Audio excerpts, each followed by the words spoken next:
예, 안녕하십니까. 이 영상은, 지난번에 케르케고 학회 때 제가 발표한 영상 자료입니다. 근데 그때 녹화도 안 됐고, 내용은 굉장히 중요한 부분이기 때문에 제가 별도로 영상을 만들어서 소개하고자 이렇게 방송을 찍게 됐습니다. 강화집의 현대적 의의라는 그 제목을 가지고 같이 나눴는데, 제가 그 논문 제목으로는 건덕에 함의된 교회론이라는 제목을 가지고 나눴습니다.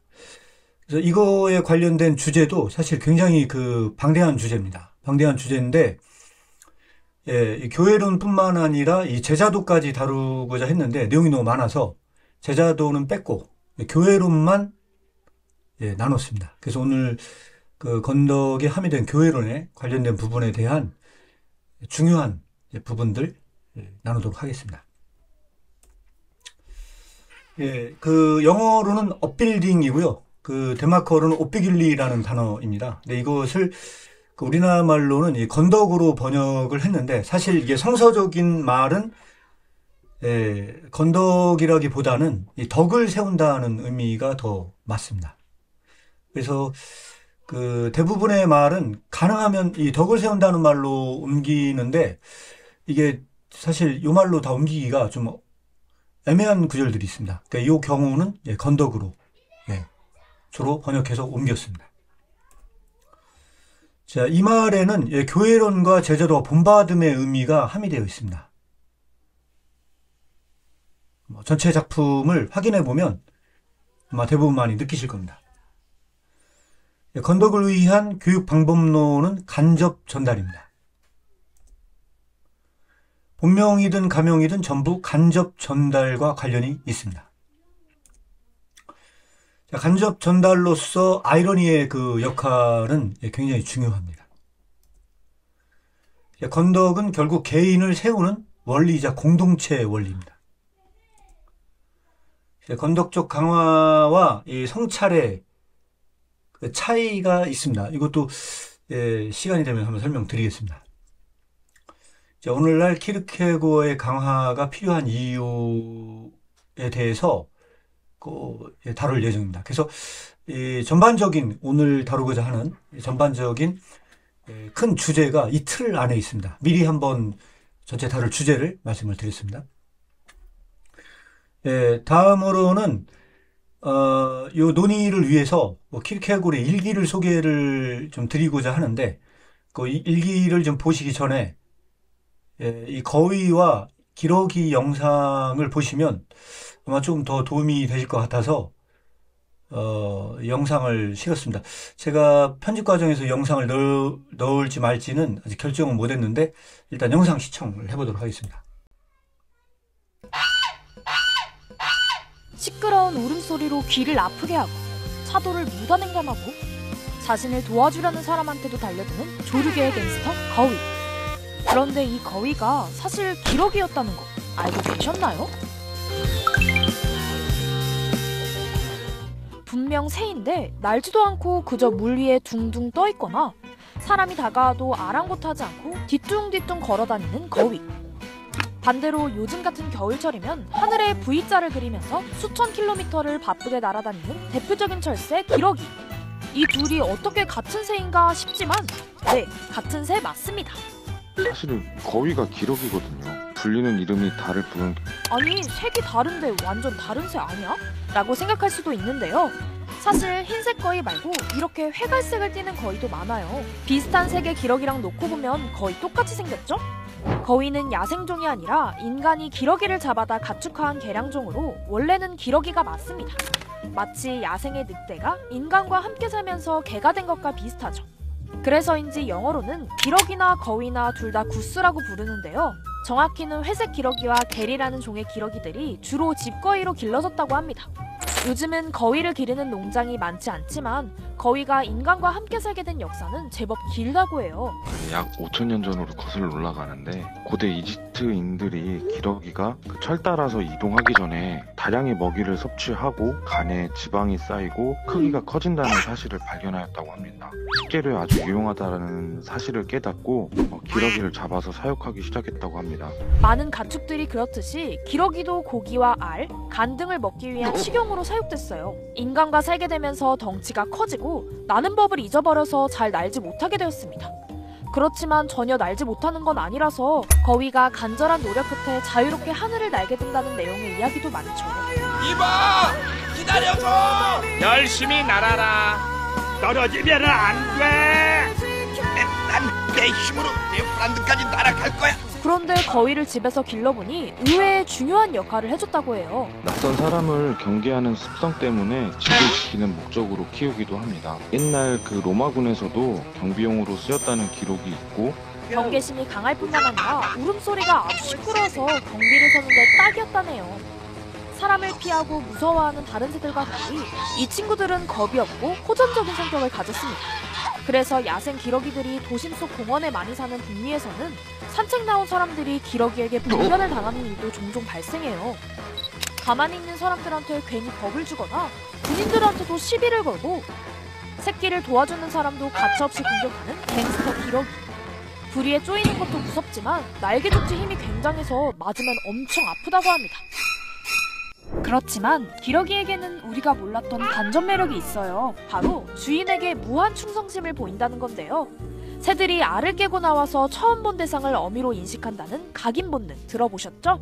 그렇게 주인으로 각인되면 경비행기를 타고 기러기들과 함께 하늘을 나는 환상적인 장면도 연출할 수 있다고 합니다.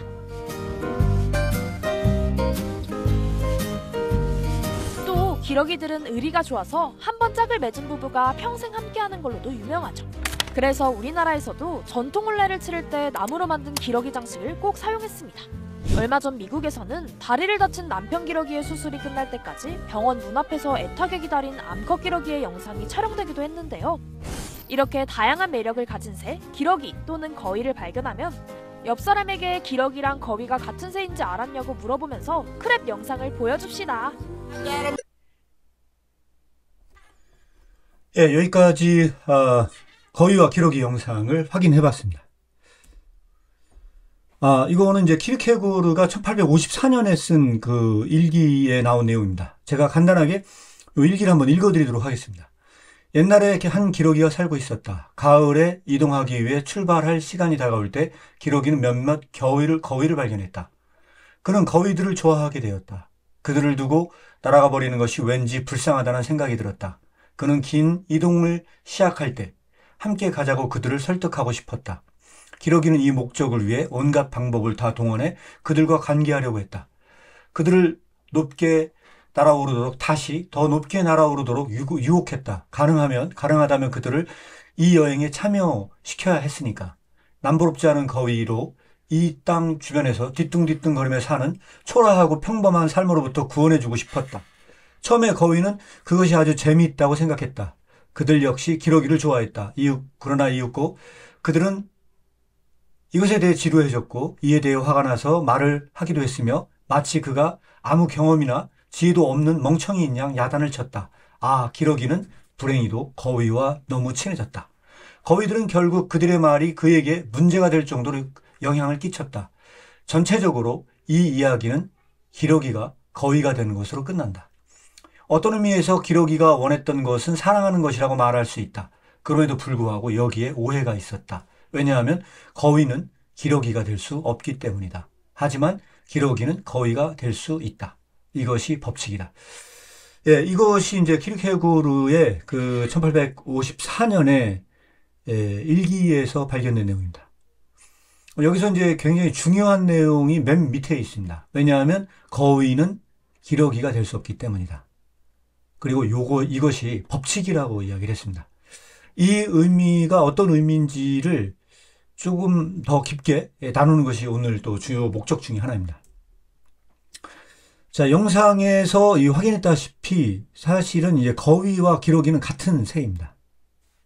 예. 자, 여기서 이제 불변의 법칙은 바로 이겁니다. 거위는 기러기가 될 수 없다. 기러기는 거위가 될 수 있다. 이것이 바로 불변의 법칙이라는 거죠. 예. 거위가 그 당시 이 땅의 삶에 길들여진 덴마크 크리스천이었다면 저는 이 일기를 쓰게 된 그 목적이 분명하다고 생각합니다. 바로 이 거위는 이 땅의 삶에 길들여진 덴마크 크리스천이었다. 그런 관점에서 이거를 쓰려 했다. 이렇게 말씀을 드리고 싶고요. 어떻게 거위를 기러기로 만들 것이냐. 예, 이거는 이 땅에 길들여진 이 크리스천을 예, 나그네로 여행을 하는 그 진정한 기러기로 만들 것이냐. 자, 이런 논의와 관련이 있다. 이렇게 예, 설명을 드릴 수 있습니다. 참고로 말씀을 드리자면은 키르케고르는 그 당시에 그 안데르센과 기숙사에서 같이 생활도 한 것으로 알고 있습니다. 그리고 이 덴마크에서 안데르센 동화에서 가장 그 유명한 것 중에 하나가 사실은 그 미운 오리 새끼 이야기입니다. 그래서 그 미운 오리 새끼 틈에 있었던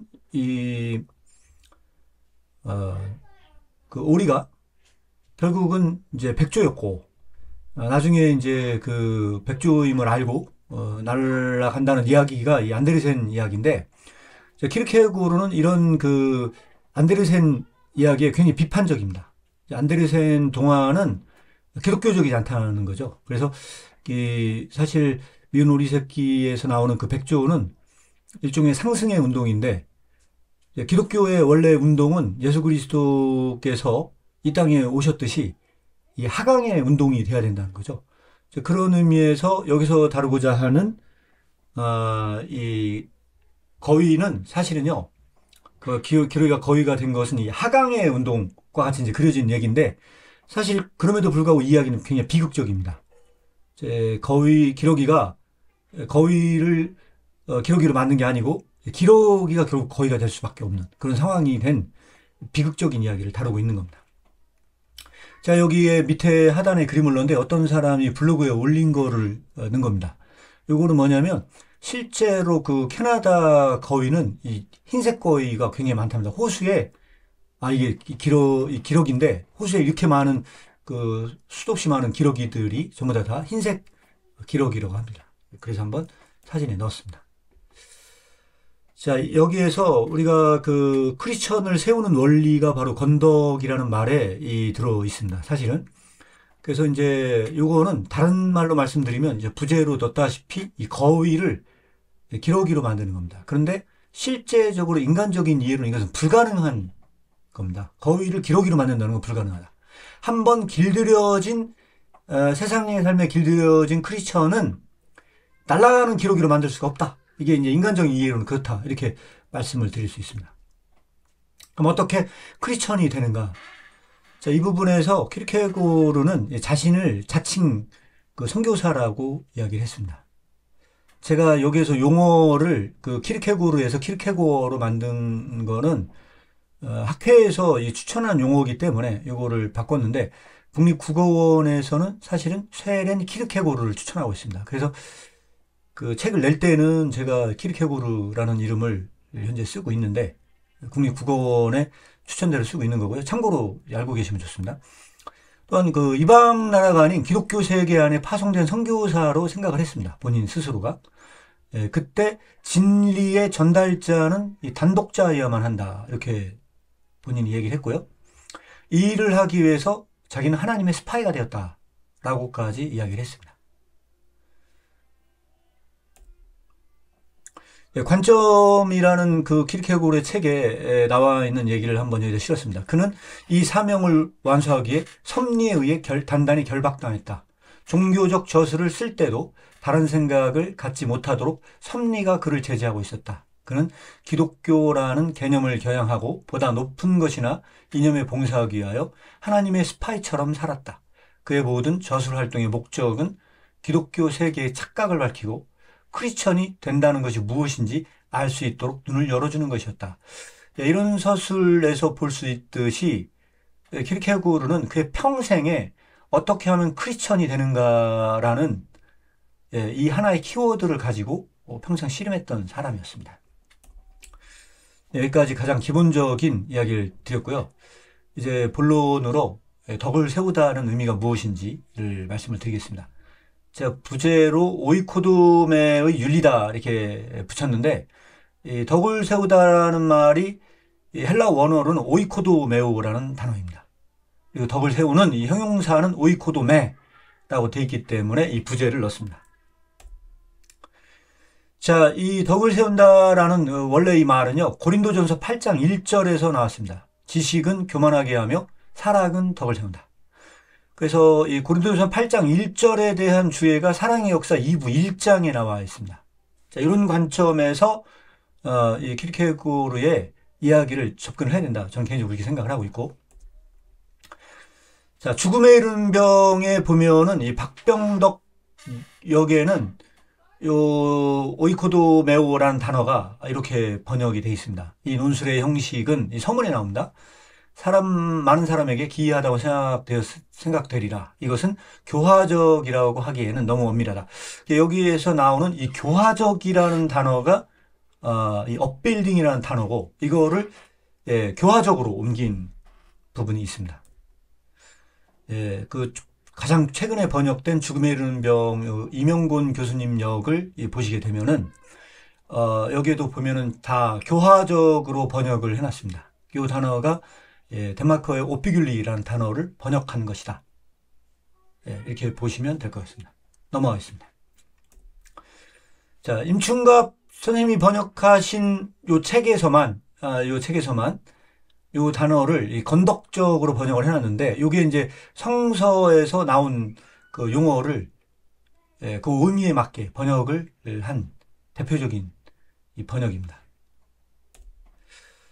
제가 이제 죽음에 이른 병 서문에 대한 그 번역을 제안하는 것은 덕을 세운다는 말로 번역을 하면 어떨까 이렇게 제안을 드립니다. 많은 사람들이 이 해설의 형식이 낯설다고 느낄 수 있다. 이 해설이 그들에게 너무 엄격해서 덕을 세울 수 없고, 자, 이렇게 번역을 하면은 가장 성서적인 이해로 이 번역을 한 것이다. 이렇게 제안을 드릴 수 있습니다. 다는 읽어드리기가 힘들 것 같고, 맨 밑에 굉장히 중요한 그 부분이 있습니다. 하지만 이 해설이 덕을 세우는 특징을 가지고 있는 것은 별개의 문제다. 기독교적인 관점에서 모든 것은 진실로, 모든 것은 덕을 세우기 위해 봉사해야 된다. 그렇기 때문에 궁극적으로 덕을 세우지 않는 학문성과 과학성과 같은 것은 기독교적인 것이 아니다. 여기에 이제 키르케고르의 의견이 전 들어있다고 보는데, 물론 이 죽음에 이르는 병은 안티크리마쿠스가 저자인데, 키르케고르가 내세운 가명의 저자 중에 가장 기독교적인 것을 제시하는 가명의 저자가 안티크리마쿠스입니다. 이 안티크리마쿠스가 쓴 책이 두 권의 책이 있습니다. 하나는 죽음에 이르는 병이고, 하나는 기독교의 훈련, 그리스도교의 훈련이 있는데, 이 두 책은 가장 기독교적인 내용을 포함하고 있다. 이렇게 평가할 수 있습니다. 자, 한글 개혁 개정을 확인해 보시면 알겠지만요, 여기에 다 덕을 세우는 일, 또 덕을 세우는 것이다, 덕을 세우며, 뭐 이런 식의 형태로 번역되어 있는 이 단어들이 전부 다 오이코도메오의, 헬라어로 오이코도메오의 단어입니다.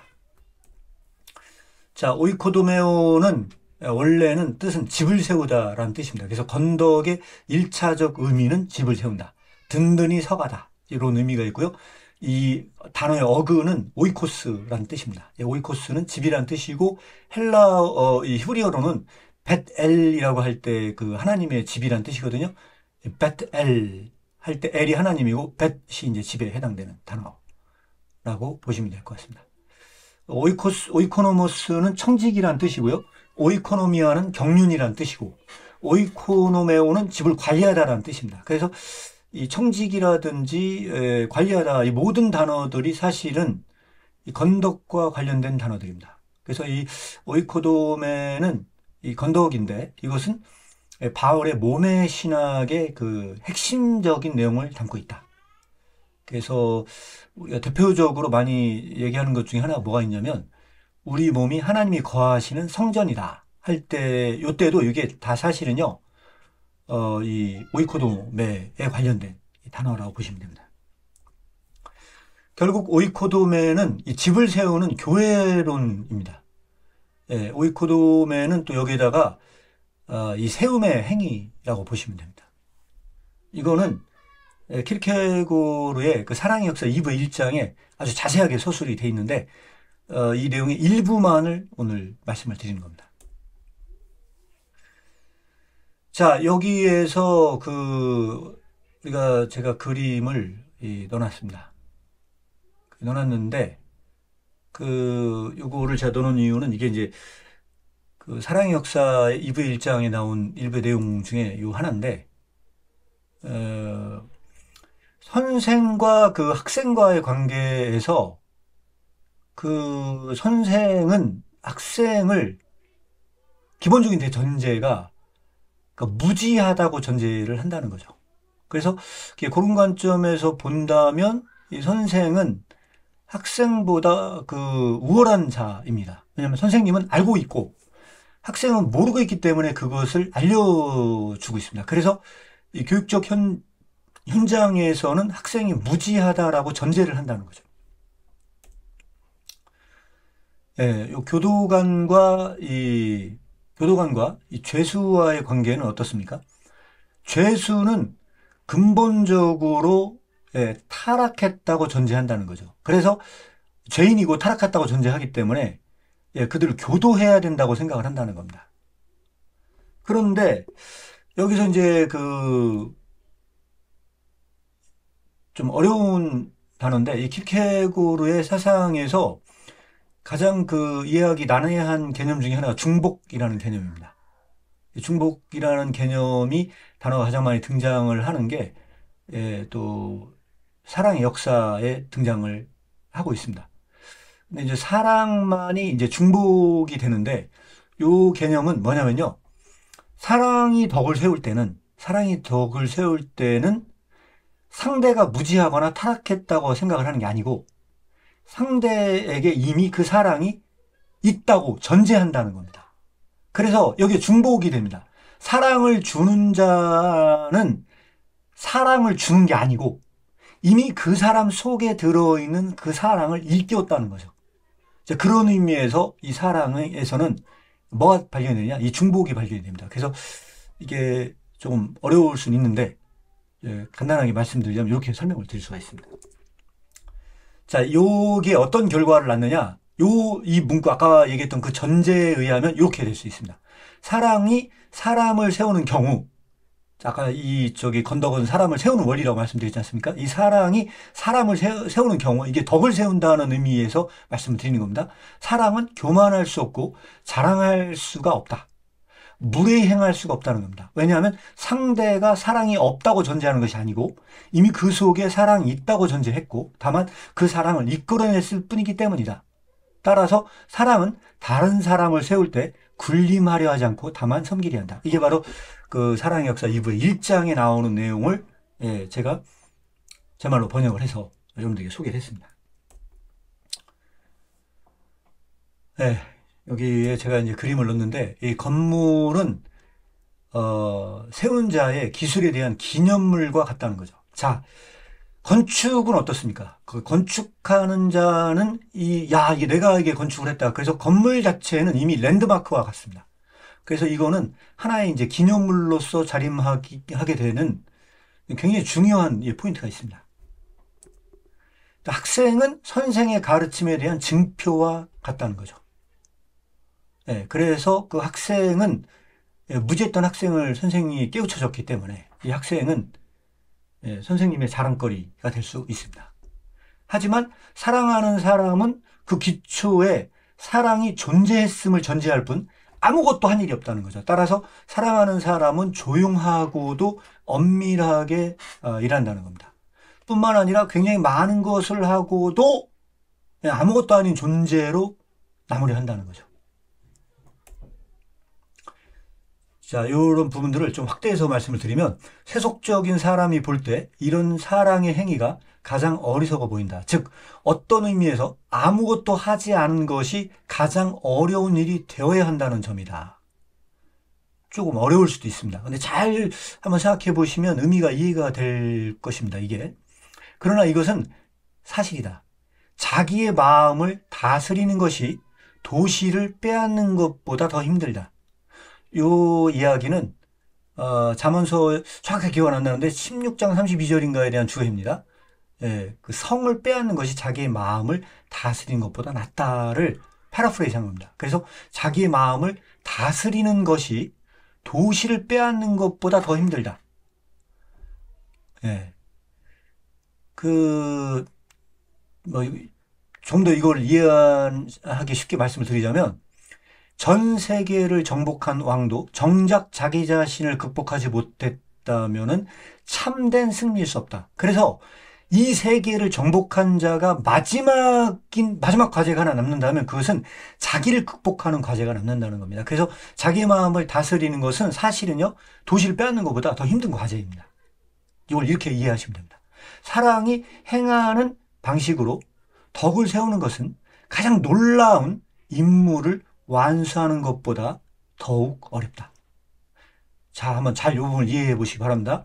자신과 관련하여 자기의 마음을 다스리는 것이 어렵다면, 아까 전에 설명드린 겁니다. 자신과 관련하여 자기 마음을 다스리는 것이 어렵다면 다른 사람과 관련하여 자신을 절대적으로 아무것도 아닌 것으로 만들면서 모든 것을 행하고도 모든 것으로 고난당하는 것은 얼마나 더 어려운가. 이 부분은 제가 이해하기로는 이렇게 해석이 됩니다. 예, 자기 마음을 다스리는 것이 도시를 빼앗는 것보다 더 힘듭니다. 자, 전 세계를 정복한 왕도 정작 자기 자신을 극복하지 못했다면 참된 승리일 수 없습니다. 따라서 전 세계를 정복한 자도 자기 극복이라는 마지막 과제가 남아요. 자, 이거와 사람을 세우는 것 중에서 어느 것이 더 어려우냐. 자, 이렇게 만약에 이걸 돌려서 설명을 드리자면, 이 뉘앙스를 가지고 말씀을 드리자면, 키르케고르의 이야기는요, 자기 마음을 다스리는 것보다 사랑이 그 모든 것을 행하고도 아무것도 아닌 것으로 자기 자신을 여기면서 사람을 세우는 것은 모든 인생의 과업 중에서 가장 어려운 과업이다. 그렇게 저는 해석이 됩니다. 자, 오이코도메의 그 핵심을 요약해서 말씀드리겠습니다. 첫째, 오이코도메, 이 건덕은 결국 사람을 세우는 것이고 사람을 세우는 사람이 되는 것이다. 자, 이런 점에서 이것은 리더십의 원리라고 저는 개인적으로 생각을 합니다. 둘째, 이때 사람을 세우는 것은 사랑이 하는 거지 내가 하는 게 아니다. 나는 한 것이 아무것도 없다. 상대에 있는 그 전제된 그 사랑만 일깨웠을 뿐이다. 그리고 제가 여기 다 소개는 하지 못했지만 다만 이 사랑은 인간의 사랑이 아닙니다. 하나님의 사랑이 이렇게 덕을 세운다는 겁니다. 키르케고르의 강화에는 이런 게 있고요. 셋째, 사람을 세운 사람은 아무것도 한 일이 없으므로 무가 되어야 한다. 이게 바로 오이코도메, 키르케고르가 말하는 이 건덕, 이 덕을 세우는 거에 핵심적인 부분을 요약을 하자면 이렇게 세 가지로 제가 요약을 드린 겁니다. 자, 이 크리스천은 가능한가?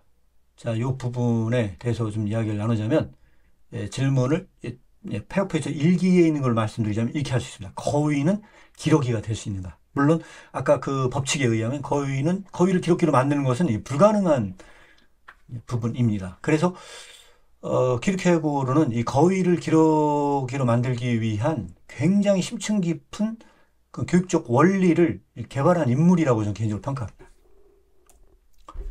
자, 이거를 그 거위를 기러기로 만들기 위해서 키르케고르가 내세운 교육적 원리가 이 간접 전달입니다. 이 간접 전달의 그 핵심적인 포인트를 이야기하라. 그럼 그것은 이 땅에 길들여진 크리스천들의 착각을 제거하는 겁니다. 예, 요게 이제 가장 기본적인 키 포인트다. 이렇게 보시면 될 것 같고요. 요거를 좀 이해하기 쉽게 말씀을 드리자면 이 간접 전달일 수밖에 없는 이유가 이렇습니다. 기독교 세계 안에 이방인과 기독교 밖에 있는 이방인을 구분할 수 있어야 됩니다.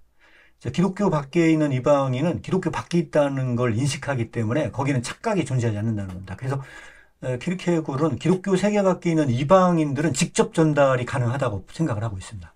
그러나 기독교 세계 안에 있는 이방인은 스스로 크리스천이라고 착각을 하고 있기 때문에 먼저 그 착각을 제거하지 않는 한 직접적인 전달은 불가능하다고 생각을 하고 있습니다. 그래서 이 전달의 방법이 간접 전달이야만 하고, 이 간접 전달의 핵심 포인트는 이 착각을 제거하는 것이다. 이렇게 말씀드릴 수 있습니다. 이게 바로 오이코도메의 이 교육 방법론이고 거의를 기록으로 만드는 핵심적인 과업이다.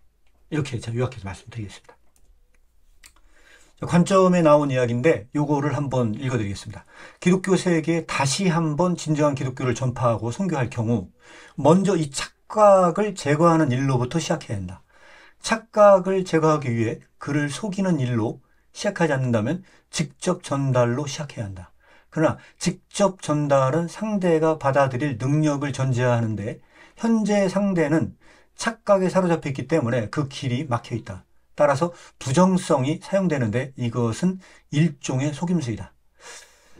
예, 일종의 속임수이다라고 했는데 이 속임수라는 이 방법론을 한마디로 얘기하면 아이러니입니다. 아이러니. 내가 기쁨과 감사로 나의 독자라 부른 저 단독자를 찾습니다. 이게 이제 18 업빌딩 디스콜스에 지속적으로 나오는 이야기입니다. 지속적으로. 그래서 이미 언급했다시피 이 단독자는 기독교 세계 밖의 복음을 전파하기에 부름받은 것이 아니라 기독교 세계 안에 다시 한번 복음을 전파하기에 부름받은 크리스천입니다. 예, 뭐 좀 이 단독자에 대해서 이야기하자면 이것도 좀 긴 얘기인데, 간단하게 이렇게만 언급하겠습니다. 예, 크리스찬이라는 이 착각을 제거하는 임무를 띈다. 그러니까 이 착각을 제거하는 임무를 띄는데 이거는 이 착각을 제거하기 위해서 먼저 속이는 일을 하지 않으면 이 착각은 제거가 불가능하다는 겁니다. 직접 전달은 상대가 받아들일 능력을 전제를 한다는 겁니다. 하지만 착각으로 인해 그 길이 막혀 있기 때문에 이것이 그 하나님의 스파이가 되는 길이다 얘기를 했고, 제가 여기에다가 그림을 넣어놨는데 이 야누스의 얼굴을 넣어놨습니다. 그래서 키르케고르는 스스로 야누스라고까지 표현을 했거든요. 이게 이제 잘못 이해하면 굉장히 그 기만적인 전술이다 이렇게 볼 수가 있는데, 하지만 이게 이제 누군가를 속이기 위한 이 방법론이 그냥 일반적인 속임수하고는 이게 약간 다릅니다. 자, 간접 전달의 그 도구를 아까 말씀드렸다시피 이게 이제 아이러니입니다. 착각을 제거하기 위한 이 방법이 아이러니다. 자, 이것도 역시 그 저자로서 나의 작품에 대하여라는 글에 나와 있는 것을, 서론에 나와 있는 내용을 발췌했습니다. 한번 읽어보겠습니다. 이 상황, 기독교 세계에서 크리스천이 되는 것, 결과적으로 그곳에서 크리스천이다. 이 상황은 모든 변증가가 보듯이 모든 것을 반성으로 던져버리고 간접적 도구가 필요하게 한다. 왜냐하면 여기에서 과업은 착각을 막을 수 있는 조치를 취하는 것이기 때문이다. 스스로 크리스천이라고 부를 때 스스로 소가 크리스천이 아닌데도 크리스천이라고 생각한다. 그러므로 이 문제를 제시하는 자는 직접적으로 스스로 크리스천이라고 정의하지 않고 다른 사람들도 그렇지 않은 것으로 정의한다. 아니, 정확히 정반대이다. 그는 크리스천이 되는 것을 거부하고 다른 사람에게 이것을 넘겨준다. 이렇게 써놨습니다. 그래서 키르케고르의 작품을 읽다 보면은 굉장히 헷갈리는 점들이 하나 있습니다. 어떤 때는 본인이 크리스천이라고 했다, 어떤 때는 아니라고 했다가 이제 이렇게 설명을 합니다. 그래서 마치 이게 무슨 정신병이 있는 것처럼 취급하는 분들도 계신 것 같은데, 요거는 키르케고르의 이런 교육적 방법의 원리에 대한 이해가 좀 떨어지기 때문에, 제대로 이해를 못했기 때문에 나온 결론이라고 저는 개인적으로 생각을 합니다. 이 부분에 대한 거를 이 순간에 나온 이야기를 보면요, 더 명확해집니다. 이게 가장 그 말년의 마지막 남긴 작품이거든요. 근데 여기에서도 비슷한 얘기를 합니다. 내게 지어진 과업은 소크라테스적인 과업이다. 즉 크리스천의 개념을 음미하는 일이다. 나는 스스로 나 자신을 크리스천이라 부르지 않는다. 이렇게 함으로써 이디야의 장소를 제공한다. 그뿐만 아니라 다른 사람들도 역시 나보다 더 크리스천이 아니라고 하는 사실을 밝힐 수가 있다. 기독교는 궤변의 심연 속에 빠져 있고 그 상태는 그리스에서 소피스트들이 번영한 시대보다도 질이 더 고약하다. 목사와 기독교적인 대학의 강사들의 군단은 모두가 소피스트들이고 아무것도 모르고 있는 무리인 그들에게 무언가를 알고 있는 듯이 착각하게 하고는 보수를 받고 고대의 정의에 의하면 이것이 소피스트들의 본질이었다. 다음으로는 이 대중들을 진리란 무엇인가, 그리스도교란 무엇인가를 결정하는 최고의 법정으로 삼음으로써 보수를 받고 있다. 굉장히 그 당시에 기독교를 비판한 글입니다. 자, 여기에서도 역시 나는 나 자신 스스로를 크리스천이라 부르지 않는다 라고 이야기를 합니다. 자, 이렇게 이야기한 것은 바로 이게 다 아이러니의 기법들이 다 숨어 있는 부분들이다. 이렇게 말씀을 드릴 수 있습니다. 자, 공동체 세움의 원리가 바로 이 오이코도메다. 그 개인의 세움과 공동체의 그 세움의 이 원리에 대해서 더 심층적으로 고찰해 보겠습니다. 개인과 공동체를 위한 오이코도메. 고린도전서 12장에서 14장까지가 사실은 이제 사랑이라는 내용과 이제 은사에 관련된 내용이 포함되어 있는 장입니다. 저는 이 개인적으로 이 키르케고르가 그 사랑의 역사 2부 1장을 서술할 때 이 고린도전서 12장에서 14장에 대한 그 주해를 했다고 저는 개인적으로 생각을 합니다. 그래서 이 성서의 바탕을 둔 이해가 굉장히 중요하다 이렇게 생각을 하고 있고요. 방언의 은사보다 예언의 은사가 더 중요한 이유가 여기 나와 있습니다. 방언의 은사보다 예언의 은사가 더 중요하다. 왜 방언의 은사보다 예언의 은사가 더 중요하냐? 여기에서 나온 설명은 간단하게 말씀드리면 방언의 은사는 한 개인을 세우는 역할을 한다는 거죠. 근데 예언의 은사는 개인을 세우는 게 아니고 교회의 덕을 세우기 때문에 중요하다고 이야기를 합니다. 이게 뭐가 중요한지를 생각해보는 게 굉장히 중요하고, 이 키르케고르는 제 지금 기억으로는 사랑의 역사 2부 1장에서 이 예언의 은사를 뭘로 해석을 하고 있냐면요, 말씀 사역으로 보고 있습니다. 제 지금 기억하기로는 그렇고, 이 말씀의 원리만 교회의 덕을 세운다. 근데 기독교에서 교회는 건물이 아니거든요. 기독교에서는 이 교회는 하나하나의 크리스천들을 의미합니다.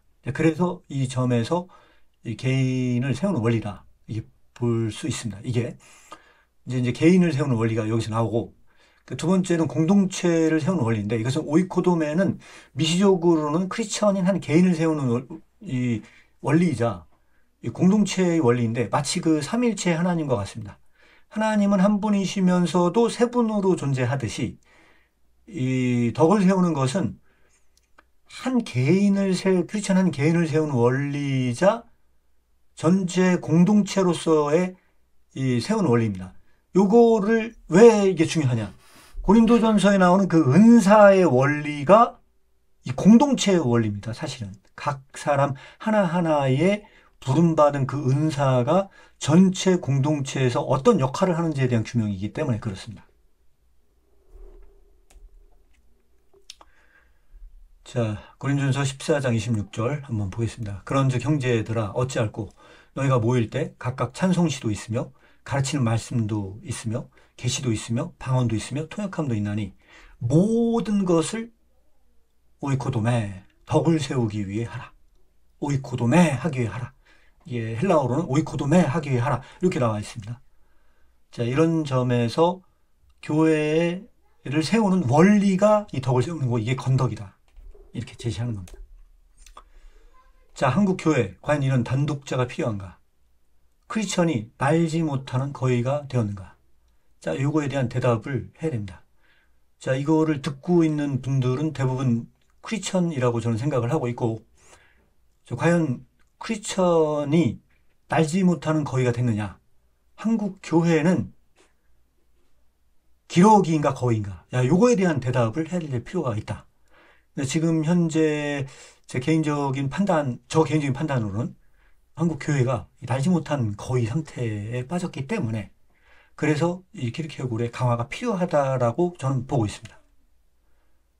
자, 이런 그 부분에 대한 구체적인 논의는 다음에 시간 있으면 더 나누도록 하겠습니다. 자, 크리스천이라는 이 착각이 있는가? 한국 교회가 날지 못하는 거위를 키웠는가? 제 개인적인 신앙의 경험으로는 날지 못한 거위를 키웠다고 생각을 하는 겁니다. 왜냐면, 이제 거의 결론적인 얘기인데, 제 경험상, 크리스천이라고 생각하는 사람 손 들어봐라 다 손을 듭니다. 그런데 예수님의 제자라고 하는 사람 손 들어봐라 그러면은 손을 들지 않습니다. 자, 이거는 굉장히 심각한 문제입니다. 왜냐하면 이 마태복음 마지막 장에 너희 가서 모든 족속으로 제자를 삼은 지상 명령이 원래 그 헬라 원어는 마세테스라는 제자 삼으라는 말만 명령형 동사로 되어 있고 나머지는 분사 형태입니다. 한마디로 얘기하자면 이 교회의 핵심은 제자 삼는 사역입니다. 그런데 제자인 사람을 손들어 봐라 하면은 자신 있게 손드는 사람이 거의 없다는 거죠. 자, 이런 점에서 한국 교회는 날지 못하는 거위를 키웠다. 이게 과연 진짜 크리스천이냐 하는 부분에 대해서 이 크리스천이라는 착각을 제거할 때가 왔다. 이게 판단하는 겁니다. 그래서 날지 못하는 이 거위를 위한 기독교 강화가 필요하다. 이렇게 결론을 졌습니다. 그러니까 실제적인 돌파를 위한 수단으로서 이 강화를 활용할 필요가 있다. 이렇게 제시를 합니다. 그래서 오늘 학회 때 제가 발표했던 요 영상 자료를 제가 만들기 위해서 오늘 영상을 찍었는데 요것이 가장 기초적인 그 자료로 활용이 됐으면 하는 바람에서 이 영상을 찍었습니다.